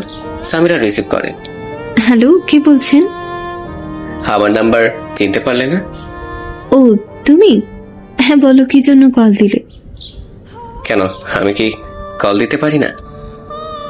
দরকার ছাড়া তো কল দেওয়ার কোনো প্রয়োজন নেই। ও আচ্ছা, ভালো থাকেন। এই কথা শুনে কিছুটা খারাপ লাগলো, তাই কল রেখে দিলাম। তারপর ভাবতে লাগলাম, সামিরা সবার সাথেই জেদ দেখায়, কারোর সাথে নিজের প্রয়োজন ছাড়া কথা বলে না। নিজের সুন্দরতা নিয়ে অহংকার করে নাকি? এসব ভাবতে ভাবতে দেখি ফোন বেজে উঠলো। তাকিয়ে দেখি তিথি কল দিয়েছে। তারপর রিসিভ করলাম। তিথির সাথে অনেক সময় কথা হলো। তিথি ব্যবহারে মাঝে মাঝে অবাক হই, দেখে মনে হয় আমি ওর বয়ফ্রেন্ড। না, এত কিছু ভাবতে পারছি না। আগে সামিরাকে নিয়ে ভাবতে হবে। আমি সামিরাকে প্রপোজ করতেই হবে। তারপর কানে ইয়ারফোন লাগিয়ে গান শুনতে লাগলাম আর ভাবতে লাগলাম। কিছু সময় পর এই আইডিয়াটাই অনেক কাজে দিবে, আর আইডিয়াটা খারাপ না। তারপর আর কিছু না ভেবে ঘুমিয়ে গেলাম। কালকে থেকে আইডিয়াটা কাজে লাগিয়ে যত তাড়াতাড়ি সম্ভব সামিরাকে প্রপোজ করতে হবে। পরের দিন ঘুম ভাঙলো অ্যালার্মের শব্দে। ঘুম থেকে উঠে ফ্রেশ হয়ে রেডি হলাম। আজকে মা আসেনি মনে হয়। খাবার টেবিলে গিয়ে দেখি খাবার রাখা আছে, হয়তো ড্রাইভার দিয়ে পাঠিয়ে দিয়েছে। তারপর সকালের খাবার খেয়ে বাইক নিয়ে অফিসে চলে গেলাম। আজকে থেকে আমার দায়িত্ব বেশি হয়ে যাবে। তবে ভালো লাগছে এই ভেবে যে সামিরার সাথে আরো বেশি সময় কাটাতে পারবো আর আমার মনের কথা বোঝাতে পারবো। এসে ভাবতে ভাবতে বাইক রেখে অফিসের মধ্যে প্রবেশ করলাম। তারপর সরাসরি বাবার রুমে চলে গেলাম। গিয়ে নক করলাম। আমাকে দেখি বাবা ভিতরে যেতে বললেন। গুড মর্নিং বাবা। Good morning. তারপর বাবার সাথে কথা বলতে লাগলাম। বাবা ম্যানেজারকে ডেকে পাঠালেন। ম্যানেজার আমাকে নিয়ে নতুন কেবিনে বসিয়ে দিলেন আর আমার কাজগুলো বুঝিয়ে দিয়ে গেলেন। আমার কেবিনটা তিথি আর সামিরার পাশেই, নাহিদা থেকে একটু দূরে, কিন্তু নাহিদা ভালোভাবে কিছু দেখা যায়। তারপর আমি নতুন কেবিনের সবকিছু দেখতে থাকলাম। এমন সময়, নতুন কেবিন কেমন লাগতেছে মিস্টার নীল? হ্যাঁ বেশ ভালো, আর তোমার পাশে থাকাতে আরো বেশি ভালো লাগছে। সামিরা কি কাজের অনেক চাপ নাকি? সামিরা আগে কিছুই বললো না, তাই আমি এই কথা জিজ্ঞেস করলাম। কাজের সময় আমি অন্য বিষয় নিয়ে কথা বলতে আগ্রহী নই। সামিরার কথা শুনে আমার একটু খারাপ লাগলো, তাই আমি আর কিছু বললাম না। তারপর কফি খেয়ে কাজে মন দিলাম। কাজ করতে করতে কখন যে লাঞ্চের সময় হয়ে গেছে খেয়াল নাই। হঠাৎ মনে হলো সামনে কেউ দাঁড়িয়ে আছে। সামনে তাকিয়ে দেখি নাইমা। আরে নাইমা, তুমি কখন এলে? এই তো 4 মিনিট আগে। তো আমাকে ডাক দিবে না? দেখলাম খুব মন দিয়ে কাজ করতেছো, তাই আর বিরক্ত করলাম না। প্রমোশন পেয়ে অনেক ব্যস্ত হয়ে গেছো? প্রথম দিন, তাই একটু কাজ করছিলাম। তো লাঞ্চ করতে যাবেন না স্যার? হ্যাঁ যাবো তো। এই চল সবাই, আজকে লেট হয়ে গেল। আজকে সবাই একসাথে লাঞ্চ করতে ক্যান্টিনে গেলাম। কেউ বাসা থেকে টিফিন করে লাঞ্চ নিয়ে আসে না। তারপর সবাই আমাকে আমার নতুন কাজের কথা জানতে চাইল। ওরা কেউ জানে না আমি লন্ডন থেকে পড়া শেষ করে আসছি। সবাই জানে জাতীয় বিশ্ববিদ্যালয় থেকে ডিগ্রি অর্জন করছি। আমি আমার কাজের কথা বললাম। তারপর আরো কথা বলতে বলতে লাঞ্চ শেষ করলাম। লাঞ্চ শেষ করে আবার এসে কাজে মন দিলাম। দেখতে দেখতে অফিসের সময় প্রায় শেষ হতে চলল। মাঝে মাঝে নাহিদা, তিথি, সাইফ আর সবুজের সাথে কথা হয়েছিল, কিন্তু সামিরা কাজের সময় ছাড়া, প্রয়োজন ছাড়া কথাই বলে না। অফিসে আমি আজকে ফুচকা খেতে যেতে না চাইলেও সবাই জোর করে নিয়ে গেল। ফুচকা খাওয়া শেষে ফ্ল্যাটে এসে ড্রেস ফ্রেশ হয়েই শুয়ে পড়লাম। ভাবলাম একটা বড় ঘুম দিব, কিন্তু একটু পরেই ফোন বেজে উঠলো। স্ক্রিনে তাকিয়ে দেখি জনি কল দিয়েছে। রিসিভ করে, হ্যাঁ বল। কিরে কই তুই এখন? ফ্ল্যাটে আছি। আচ্ছা ওয়েট কর, আমরা আসতেছি। না, এখন আর ঘুমানো হলো না, তাই ফেসবুকে গিয়ে দেখি সাইফ আর নাইমা অ্যাক্টিভ আছে। এদের তো প্রেম কোনো লুকোচুরি করতে হয় না। তাও এদের সাথে একটু কথা বলতে লাগলাম আর নিউজ ফিডে ঘুরতে লাগলাম। আর অনেকদিন কোনো পোস্ট দেওয়া হয় না, তাই আজকে নিজের একটা পিক পোস্ট করে দিলাম, কিন্তু ক্যাপশন কিছুই দিলাম না। একটু পরে দরজার কলিং বেলের আওয়াজ এলো। জনি এসেছে হয়তো। খোলা আছে, চলে আয়। আমার কথা শুনে জনি ভিতরে এলো। কিরে, কি মনে করে? তুই তো কোনোদিনও আমাদের বাসায় যাবি না, তাই তোকে নেওয়ার জন্য ব্যবস্থা করলাম। এখন সময়ের খুব অভাব রে। এই নে। কিসের কার্ড? খুলে দেখ। খুলে দেখলাম জনির বিয়ের কার্ড। আর এটা লাভ ম্যারেজ, গতকালকে ঠিক হয়েছে, আর প্ল্যান করার 7 দিন আগে। সামনের মাসে বিয়ে। তোদের বাসায় গিয়ে কার্ড দিয়ে আসছি, আর তোকে আলাদাভাবে দিলাম। তোরা তো লাভ করে লাভার হয়ে গেলি, আর আমি? কেন, তোর কিছু হয় নাই? না রে। তারপর জনি সামিরার কথা অনেক কিছুই বললাম। আমার সাথে কেমন কথা বলে, ফেসবুকে কেমন কথা হয়। শোন, তুই এখন একটা কাজ করতে পারিস। কি কাজ? আঙ্কেলকে বলে এখন থেকে বাইরে যে কোনো একটা প্রজেক্টের তুই সামিয়ার সাথে যাবি। এতে অনেক বেশি সময় পাবি। ওদের সাথে ঘুরতে যাওয়ার প্ল্যান করবি। ওর কোনো ফ্রেন্ড হেল্প নিবি। আর ধৈর্য ধর, কারণ আমি সুমনার পিছু অনেকদিন ঘুরেছি। তোর আইডিয়াটা খারাপ না। তারপর আরো কিছু সময় গল্প করলাম। রাতে মা খাবার পাঠিয়ে দিল। জনি আর আমি খেয়ে নিলাম। তারপর একটু পর জনি চলে গেল আর আমি শুয়ে গেলাম ঘুমানোর জন্য। পরের দিন অনেক সকালেই ঘুম ভেঙে গেল, তাই নিজ হাতে কফি বানিয়ে নিয়ে ছাদে চলে গেলাম। অনেকদিন পর আজকে সকালের আবহাওয়া উপভোগ করতে পারছি। ছাদে বসে আছি আর সাথে কফি। মন ভালো করার ভালো একটা মাধ্যম। এমনভাবে 30 মিনিট থাকার পর নিচে এসে গোসল করে রেডি হতে দেখি মা এসে হাজির। মায়ের মুখে কেমন রাগ রাগ ভাব, তাই মাকে পেছন থেকে জড়িয়ে ধরে, কি ব্যাপার মা, এমন মুখ গোমরা করে আছে কেন? যা, তোদের কাউকেই আমার সাথে কথা বলতে হবে না। কেউ আমার কথা শোনেই না। কে আবার তোমার কোন কথা শুনলো না? কেন, তুই আমার কোন কথা শুনছিস? এখন তোর বাবাও আমার কোনো কথাই শুনতে চায় না। আমি আবার তোমার কোন কথা শুনলাম না মা? কেন, তোকে বলতেছি একটা বিয়ে কর। তুই কি আমার কথা একবারও শুনলি? এবার বুঝলাম না মা কেন এমন রাগী ভাব নিয়ে আছে। মা, বললাম তো আর কয়েকদিন পর বিয়ে করি, এখনো তো প্রেম করতে পারলাম না। তোর দ্বারা প্রেম কখনো সম্ভব না। আচ্ছা মা, আমি তোমাকে দেখিয়ে দিব, আর প্রেম করেই বিয়ে করব। আমি বেঁচে থাকতে করলেই হয়। মা আমাকে রাগানোর জন্যই বললো, এটা বুঝে গেছি। আর বেশি দিন অপেক্ষা করতে হবে না, যাও। দেখবো। এখন কথা বাদ দিয়ে খেয়ে অফিসে যা। ও, ভুলেই গিয়েছিলাম। ও মা, আজকে খাইয়ে দাও তো। আচ্ছা আয়। এ বাচ্চা ছেলের সাথে যে কে প্রেম করবে সেই কথাই শুধু ভাবি। মা, তোমার তো চিন্তা করতে হবে না। তাড়াতাড়ি খা। তারপর মায়ের হাতে খেয়ে বাইক নিয়ে অফিসে চলে আসলাম। আজকে থেকে জনির দেওয়া আইডিয়াটা কাজে লাগাতে হবে। অফিসে এসে কেভিনের না এসেই বাবার রুমে চলে গেলাম, গিয়ে নক করলাম। আমাকে দেখে বাবা ভিতরে যেতে বললেন। আজকে প্রথমেই আমার রুমে কিছু দরকার? হ্যাঁ বাবা। বল। বাবা, এখন থেকে বাহিরের সব প্রজেক্টে সামিরার সাথে আমিও যাব। এখন এটা নিয়ে আমাকে কিছু জিজ্ঞেস করবেন না, সব পরে বলবো। বুঝলাম, আচ্ছা যাও, আমি দেখব। আমি জানি বাবা আমাকে না বলবেন না। বাবার সাথেই আমি বেশি কথা শেয়ার করি। তারপর আমার কেবিনে এসে নিজে থেকেই সবার সাথে কথা বললাম। নাইমার সাথে আসার সময় দেখা করে এসেছি, তারপর কাজ করতে থাকলাম। লাঞ্চের সময় আজকে নাইমা এসে সবাইকে ডেকে নিয়ে গেল। আসলে কাজ করতে করতে কখন যে লাঞ্চের সময় হয়ে যায় বুঝেই যায় না। লাঞ্চ শেষ করে কেবিনে এসে বসে কাজ করতে থাকলাম। এমন সময় বাবার কেবিনে আমার ডাক পড়লো। আমি গেলাম, নক করে ভেতরে গেলাম। হ্যাঁ অন্তর, বসো। তুমি যে বলেছিলে বাইরের প্রজেক্টে সামিয়ার সাথে যেতে চাও, তেমন একটা বাইরের প্রজেক্টের কাজ পেয়ে গেলাম আজকে। আমি তো খবরটা শুনে অনেক খুশি। তো বাবা, আমরা কবে যাচ্ছি আর কোথায় যেতে হবে? সেটাই তোমাকে পরে জানাবো। আর কে কে যাবে তা এখনো শিওর করি নাই। আচ্ছা বাবা, এখন তাহলে আসি। তারপর মনে খুশি নিয়ে কেবিনে চলে আসলাম। তেমন কাজ ছিল না, তাই কফি নিয়ে খেতে লাগলাম। কিন্তু সামিরাকে দেখে মনে হচ্ছে অনেক ব্যস্ত।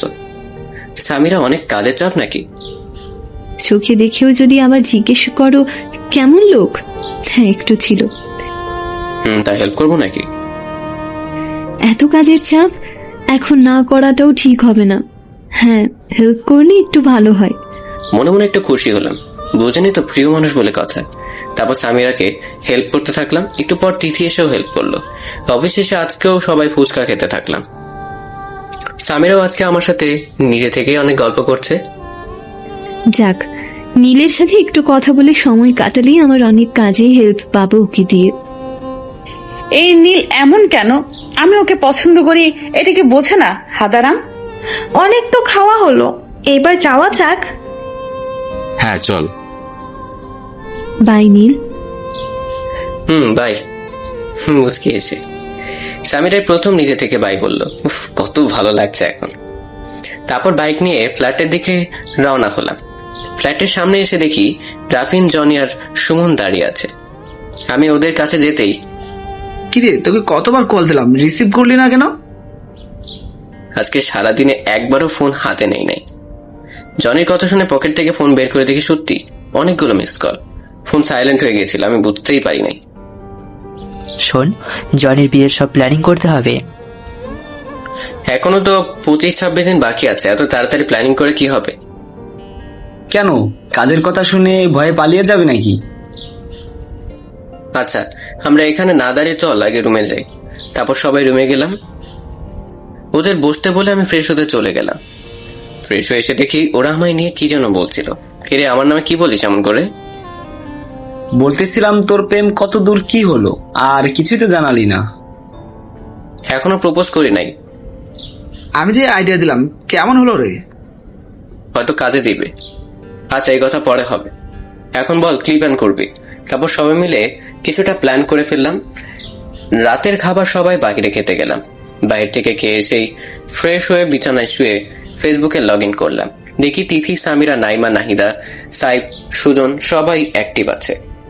আমি প্রথম সামিরাকে নক করলাম। Hi miss. যাক, সামিরা দেখে আজকে লেট না করে রিপ্লাই দিল, তাই সামিরার সাথে কথা বলতে থাকলাম। হাই নীল, কি করো? তার মাঝে তিথি নক করলো আমাকে। এই তো শুয়ে আছি, তুমি? এই তো বসে আছি। ডিনার করছো? হ্যাঁ। আর আমার সব খবর নিতে থাকলো। এমন ভাবে খবর নাই যেন মনে হয় আমি ওর হাজবেন্ড। এমন ভাবে সামির আর তিথির সাথে বেশি কথা বলো, অন্যদের সাথে অল্প। ওরা ওদের নিয়ে ব্যস্ত। অনেক রাত হওয়ায় ফেসবুক থেকে বিদায় নিয়ে ঘুমানোর প্রস্তুতি নিলাম। আজকের দিনটা অনেক ভালোই গেল। তারপর নীলকে নিয়ে ভাবতে লাগলো। নীল সবার থেকে আমার সাথে এই কথা বলতে চায় বেশি।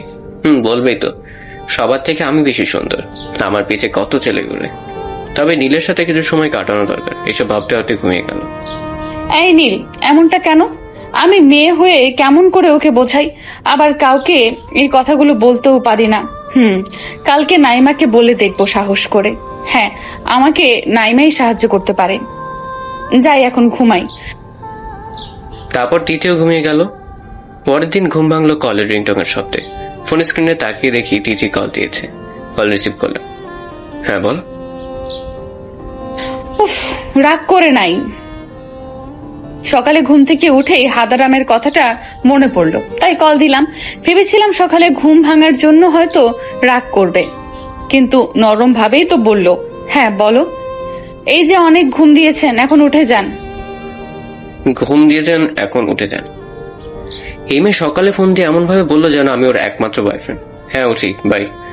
আর কিছু না বলে কল কেটে দিলাম, না হলে আরো খবরদারি শুরু করে দিত। আজব তো, আমাকে কিছু বলতে না দিয়েই কল কেটে দিল। যাক, কথা তো হলো। যাই গিয়ে ফ্রেশ হই, তারপর নাস্তা করে অফিসে যেতে হবে। তিথি তো কল দিয়ে ঘুম ভাঙিয়ে দিল। যাই গিয়ে ফ্রেশ হয়ে আসি। আজকে বাসায় যাব, তাই মাকে কল দিয়ে আসতে নিষেধ করলাম। তারপর ফ্রেশ হয়ে বাইক নিয়ে বাসার উদ্দেশ্যে রওনা দিলাম। অ্যালার্মের শব্দে ঘুম ভেঙে গেল। বাসায় গিয়ে কলিং বেল চাপতেই নীলা দরজা খুলে দিল। মনে হয় আমার জন্য অপেক্ষা করছিল। কিরে, দরজার পাশে দাঁড়িয়েছিলি? কি মনে হয়? আর আমার জিনিস আমাকে দিয়ে ভিতরে আয়। তো ফানতে তো ভুলে গেছি। ও আচ্ছা, আয় ভিতরে। ভিতরে যেতেই মাকে দেখলাম। কি রে নীলা, তোর আবার কি হলো? কিছু না মা, ভাইয়া এসেছে। নীলার মন খারাপ, আমি সহ্য করতে পারি না তাই। মা, আমি কিন্তু অনেকগুলো চকলেট এনেছি, তুমি খাবে না নাকি? পকেট থেকে চকলেটগুলো বের করে নীলা চকলেটগুলো আমার হাত থেকে নিয়ে থ্যাঙ্কস ভাইয়া বলেই চলে গেল। তারপর সবাই একসাথে নাস্তা করে আমি অফিসে চলে গেলাম। গিয়ে দেখি তেমন কেউ আসে নাই। আজকে 20 মিনিট আগেই চলে আসছি, তাই বসে বসে কফি খেতে থাকলাম। 20 মিনিটের মধ্যেই সবাই চলে আসলো। তারপর বাবার রুমে আমার সামিরা, তিথির, সাইফের, নাহিদার ডাক পড়লো। তারপর সবাই গিয়ে বসলাম। তোমাদের ডাকা হয়েছে জরুরি একটা কাজের জন্য। 2 দিন পর তোমাদের সবাইকে সিলেটে যেতে হবে। ওইখানে নতুন প্রজেক্টের কাজের ডিল হবে, বিদেশের লোকেরা আসবে। তাদের সাথে তোমরা সবকিছু দেখে শুনে ডিলটা কনফার্ম করবে, আর তোমাদের সাথে ম্যানেজার সাহেবও যাবেন। তারপর বাবা আমাদের কাজের সবকিছু বুঝিয়ে দিল। ও বাবা, তোমাকে অনেকগুলো ধন্যবাদ। এই 2টা দিন আমাদের আলাদাভাবে নতুন প্রজেক্টের কাজের ক্লাস নেওয়া হতো, যেন ডিলটা আমাদের কোম্পানি পেয়ে যায়। এই প্রজেক্টে বাবা যেতে পারবে না, কারণ বাবাকে অফিসে অনেক গুরুত্বপূর্ণ কাজের জন্য থাকতেই হবে। 2টা দিন চলে গেল। এই 2 দিনে সামিরার সাথে অনেক কথা হয়েছে। এখন আর সামিরার মধ্যে বিরক্তি ভাব দেখি না। আজকে রাতে আমাদের যেতে হবে। আমার প্ল্যানিং এ বাবা বাসের ব্যবস্থা করে দিয়েছেন। সন্ধ্যার সময় সবাই বাস স্ট্যান্ডে চলে আসলো। ম্যানেজার সবার কাছে একটা করে টিকিট ধরিয়ে দিলেন। আমার পাশে সিট সামিরার হওয়ার কথা ছিল, কিন্তু সিটটা তিথির পাশে হয়ে গেল। একটু মন খারাপ। তা ভাবছি সিলেটে গিয়ে প্রপোজ করে দেব। সামিরা ম্যানেজারের পাশে সিট। আমি জানতাম উনি এমন কিছু একটা করবেন, অনেকদিন থেকে আমাকে ফলো করে, করবেই তো, আমি সুন্দরী বলে কথা। তারপর রাত 8টায় বাস এলো। তারপর সবাই বাসে উঠে গেল। আমাদের সিট দেখি সামনের দিকে। সিট খুঁজে পেতেই তিথি জানালার পাশে বসে গেল। আমি বলতে গিয়েও কিছু না বলে তিথির পাশে বসে গেলাম। হাদারামকে দেখে মনে হইল মন খারাপ করেছে। আরে ব্যাপার না, বিয়ের পর মন ভালো করে দেব। কথাটা ভাবতেই মুচকি হেসে দিলাম। এই মেয়ে পাগল হইল নাকি? একা একাই হাসতেছে। যা ইচ্ছে করুক, আমি ঘুমাবো। আমার ইচ্ছেটাই পূরণ হলো না, তাই কেন ইয়ারফোন লাগিয়ে সিটে হেলান দিয়ে বাসে বসে গেলাম। এই 2 দিনে নাইমাকে বলতে গিয়েও বলতে পারি নাই। আর এই গাধার তো আমার কোনো কিছুই বোঝে না। আবার একে বলতে গেলে তো আমি শেষ হয়েই যাব ভয়ে। আমি এত কিছু কেন বুঝি না, থুর। আর এখন পাশে বসে কানে ইয়ারফোন দিয়ে চোখ বুজে আছে, আর আমি এখন ঘুমাই, অনেক ঘুম আসতেছে। অনেক পথ চলে এলাম, কিন্তু ম্যানেজার কোনো কথাই বলল না। তবে মাঝে মাঝে আর চোখে তাকিয়ে থাকে। না, এখন ঘুমানো যাক। তাই সিটে হেলান দিয়ে ঘুমানোর প্রস্তুতি নিলাম। সাইফ আর নাহিদা পিছের দিকে বসে আছে, আর যার যার বয়ফ্রেন্ড গার্লফ্রেন্ডের সাথে গল্প করতে ব্যস্ত। কথা শেষ করে তারাও ঘুমানোর ব্যবস্থা করে নিল, আর ম্যানেজার তার একটা কাজ শেষ করে সেও ঘুমিয়ে গেল। পরের দিন সকালে নীলের আগে তিথির ঘুম ভেঙে গেল। চোখ খুলে দেখতে পেল নীলকে জড়িয়ে ধরে খুব আরাম করে ঘুমিয়ে আছে, আর তিথি নীলের বুকে। এই অবস্থায় তিথি কিছুটা লজ্জা পেল, তাই সে নিজেকে ছাড়িয়ে নিতে চাইল, কিন্তু পারল না। তাই সে নীলের হাতে একটা চিমটি কেটে দিল। উফ, হাতে ব্যথা ব্যথাতে ঘুম ভেঙে গেল। চোখ খুলতে আমি সব, আমি তিথিকে জড়িয়ে ধরে আছি। তাড়াতাড়ি করে তিথিকে ছেড়ে দিলাম। হ্যাঁ, সরি, আমি ইচ্ছে করে। It's okay. অন্যরা সবাই ঠিক ছিল। সকাল 8টার দিকে বাস সিলেট পৌঁছে গেল, আর আগে থেকে হোটেল বুক করা ছিল। সবার জন্য আলাদা আলাদা রুম বুক করা হয়েছে। হোটেলে গিয়ে সবাই সবার রুমে চলে গেল। রুমে ঢুকে আজকে সকালে কি ঘটনা হয়ে গেল। তিথিকে জড়িয়ে ধরেছিলাম। সারা রাত তিথি কেমন ভাববে আমাকে। যা হয় হবে, আমি তার ইচ্ছে করে জড়িয়ে ধরি নাই। যাই গিয়ে ফ্রেশ হয়ে আসি, অনেক ক্লান্ত লাগছে। সকাল থেকে এখনো কিছু খাওয়া হলো না। হায় আল্লাহ, কি লজ্জাই না পড়ে গেলাম। এখন নীলের সামনে যাব কেমন করে? না যাওয়ার পরে হবে। এখন ফ্রেশ হয়ে আসি। ম্যানেজারের ব্যবহারে অন্য কিছুর আভাস আছে, দেখা যাক কি হয়। ফ্রেশ হয়ে এসে সাইফকে কল দিলাম। হ্যাঁ নীল, বল। সবাইকে বের হতে বল, সকালে নাস্তা করা হয় না এখনো। তারপর আমি রেডি হয়ে নিচে গেলাম। যাওয়ার পর তিথির সাথে চোখাচোখি হতেই চোখ ফিরিয়ে নিলাম। তিথিও একই কাজ করলো, তবে এমন ভাব করলাম যেন আমি কিছুই জানি না। পরে সবাই সকালে নাস্তা করে আবার রুমে ফিরে আসলাম। নাস্তার টেবিলেও তিথির সাথে কয়েকবার চোখাচোখি হয়েছিল। আজকে প্রজেক্টের কোনো কাজ নেই, তাই এখন রেস্ট নিয়ে বিকেলে ঘুরতে বের হবো। এখানে আমাদের 5 দিন থাকতে হবে। রুমে এসেই শুয়ে পড়লাম, আবার একটু ঘুমানো যায়। না, এত লজ্জা কই যে রাখি। খাবারটাও ঠিক মতো খাইতে পারলাম না। একে তো নীলকে নিজের মনের কথাটা বলতে পারি না, আবার এখন সামনে যাইতেও লজ্জা করে। উফ, রাতে তেমন ঘুমও হয় নাই। এখন একটু ঘুমানো যাক। ও, বাবার সাথে একটু কথা বলা দরকার। পার্সেল থেকে ফোনটা বের করতেই দেখলো তার মধ্যে একটা কার্ড, আর তাতে সুন্দর করে লেখা, I love you Samira. Samira দেখে বুঝে গেছে কার কাজ হতে পারে, তাই চিন্তা না করেই বাবার সাথে কথা বলে। দুপুরের পর ঘুম ভেঙে গেল। উঠে ফ্রেশ হয়ে কফি খেলাম। তারপর বাবা মার নীলার সাথে অনেক সময় কথা বললাম। কথা শেষ করে বসে আছি, তখন সাইফ কল দিয়ে বলল এখন সবাই বের হবে, আমাকে নিচে যেতে বললো। আমি রেডি হয়ে নিচে চলে গেলাম। আমি ব্ল্যাক কালারের শার্ট, ব্ল্যাক জিন্স আর ব্ল্যাক শু পরে নিলাম। একটা স্বপ্ন দেখে ঘুম ভেঙে গেল। উঠে দেখি আমি ঘেমে গেছি। না, আর ভাবতে পারছি না। এর মাঝেই নাহিদা কল দিয়ে বলল এখন সবাই ঘুরতে বের হবে। তাই নিজেকে একটু শান্ত করে ফ্রেশ হয়ে রেডি হয়ে নিচে গেলাম। ব্ল্যাক কালারের সিম্পল একটা শাড়ি পরলাম, তবে কিছুটা কাজ করা। উফ, শান্তিতে কেউ ঘুমাতেও দেবে না। একটু আগেই ঘুমালাম, এখন আবার কে কল দিল? স্ক্রিনে তাকিয়ে দেখি ম্যানেজার কল দিয়েছে। ভাবলাম একটু ঝাড়ি দেব, কিন্তু কল রিসিভ করতেই বলল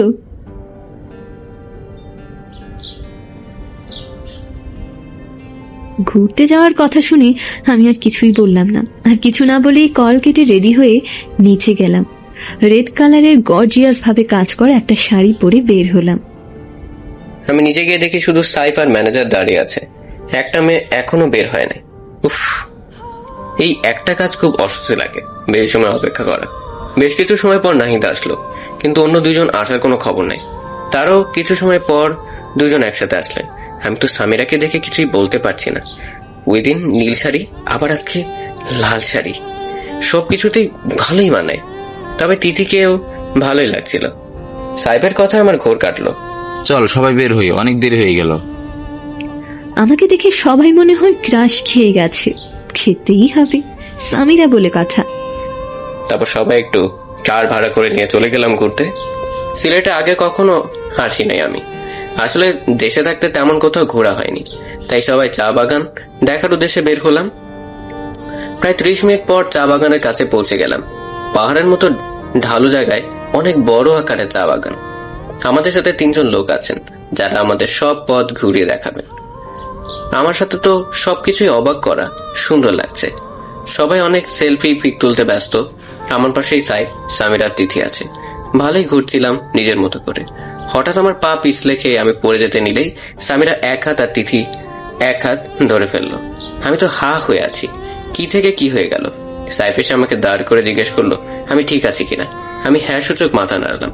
তারপর সবাই মিলে অনেক ঘুরলাম, আর আমি মাঝে মাঝে সামিরার সাথে কিছু পিক তুলে নিয়েছিলাম। সবার সাথে অনেক অনেক পিক তোলা হয়েছে।